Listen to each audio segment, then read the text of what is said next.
So October is my favorite month of the year, and it's even spookier this year because Friday the 13th is in October. It's rare, and we're going to celebrate today with some real estate horror stories. So I found some stories on Reddit, and we're going to read through them. I haven't read through all of these, so it should be fun. So first one up. I was both the agent and potential buyer on this side. Huge house built around 2000, brick traditional foreclosure. It was a dump. We first went upstairs and saw that one of the secondary bedrooms' door was turned outward. It had set up to lock with a metal bar, as in barring the door. The bar was still there and pretty substantial. The windows were drilled shut too. The room was essentially on the third floor, back side of the house with the basement. You can tell it's a realtor because they're giving a lot of unnecessary details. Anyway, the creepiest thing was how it was decorated. Really nice paint job for a little girl. Paint was flawless.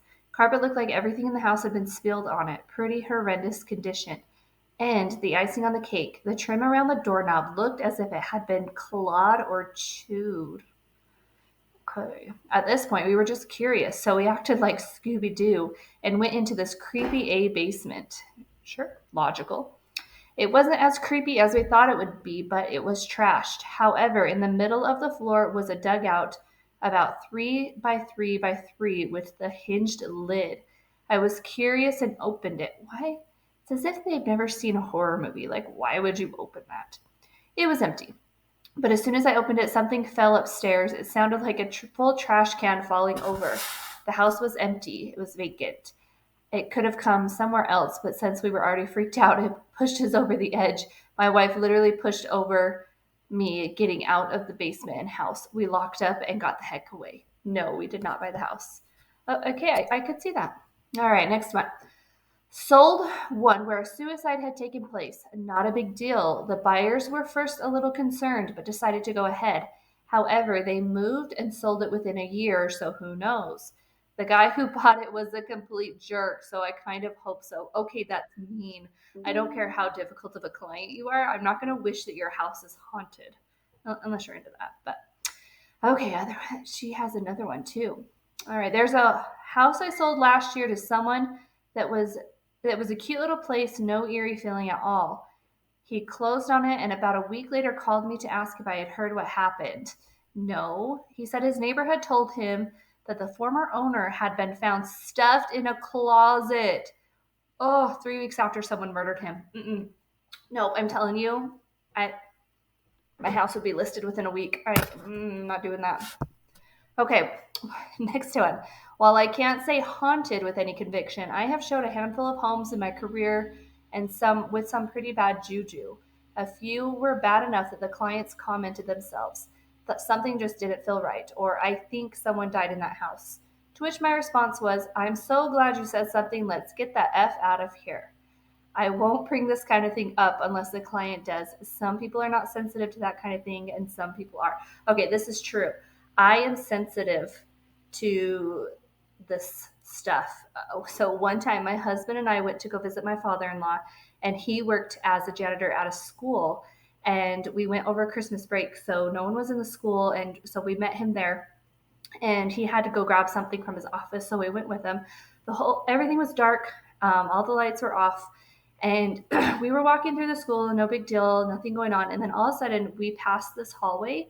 I like stopped and I looked down the hallway and I got this eerie feeling, and I was like, something is happening here. I don't like it. This place is haunted. And sure enough, when I brought it up to my father-in-law, he said that, yep, it's haunted. He can't keep guys on his staff because stuff would happen. Their equipment would fall over when they're trying to work. And someone even said that they saw a little boy one time when the school after hours when no one was there. So, creepy. Anyway, let me know if you're sensitive. I want to know your stories too. Okay, I worked outside of New Orleans in the French Quarter. It's not uncommon to see sign writers that say haunted or not haunted. Interesting. If you've ever been in the French Quarter, let me know if that's true. Okay, I've had a few. One was a voluntary eviction after foreclosure while walking through to make sure condition was good before releasing funds and taking the keys. The widow was talking about how long they'd been there, raising the kids and whatnot. She then said that she knew she wouldn't be able to keep it after her husband died. We were standing in the living room, and she kind of looked over at an empty space and takes a few seconds before she said, "He did it right there. I didn't even know he had a gun." Ooh, thanks for bringing that up right after we closed, too. That's kind. Okay. I actually bought a home that turned out to be very haunted. I lived there for 7 years. We always heard things day and night, whispers and knocking on the walls and ceilings. After my wife became pregnant is when we started to see them. See them. Okay. There are so many stories. If you visited and stayed the night, you would have experienced something without a doubt. Who's staying the night at your house? I'm not staying the night at your house. At the very least, there was a very light waltzing music that could hear every single night as we went to bed. This happened from the day one until we moved. Oh, okay. All right. I worked with a client for 3 months, saw over 50 houses, and at the last one we looked at, poof, they ghosted me. Okay, that's a good one. Good one, realtor. All right, we got one more, and I saved the best one for last. Okay, I have, not joking, older home built in the early 1900s. It was a rental for my client. Two old ladies lived there in the 90s. I went to get some maintenance done, and a friend was with me. I have a witness. We were looking at some issues in the bedroom, and I looked at my friend, and he was very pale and not saying anything. So we left, got in the truck, and he said, "Man, there was a ghost in there or something." He said it was touching me on the shoulder and no one was there. This guy isn't scared of anything. I have known him for 30 years. He's 290 and a 6'2" football player. He was freaked out. I thought he was joking and full of it.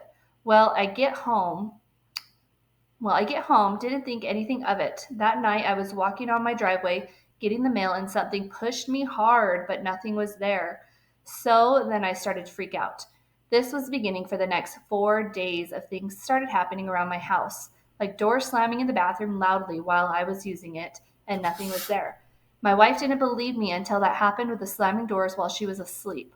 Well, odd things kept happening around the house the next couple of days.